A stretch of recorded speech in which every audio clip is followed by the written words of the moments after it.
السلام علیکم ورحمت الله وبرکاته. تر د نمانځه طریقه تر ټولو اول عیدګاه ته به زر ځئ، عیدګاه ته چې زر ولاړ شئ، ورې چې امام کله جمع درایي تر هغه مخته نیت واورئ.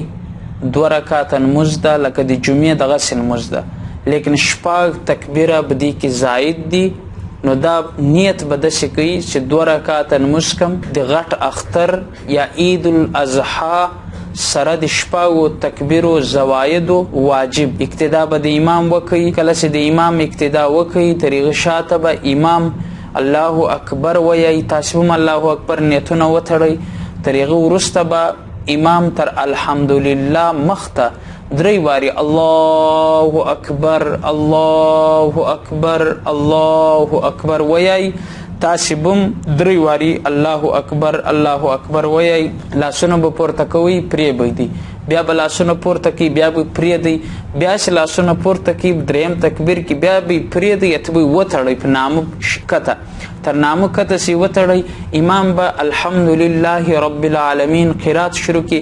دا 1 رکعت به مکمل لکه عام د جمعې لمونځ کوي، جمع کوي، مکمل به پرسي.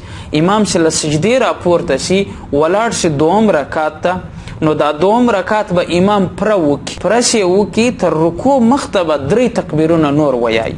الله اکبر الله اکبر. لاس به پورته کوئ، بیا به تړئ، بیا به پورته کوئ، بیا به تړئ، 4م وار بیا ترې نه پورته کوئ، الله اکبر کته به رکوع ته ولاړ شئ. دا د عید د لمانځه طریقه ده. کله چې 2 رکعاته مکمل سي، امام سلام وګرځوي، تر هغه وروسته بیا خطبې د عید دي. د عید خطبې وروسته ویل کیږي، د جمعې خطبې مخته ویل کیږي.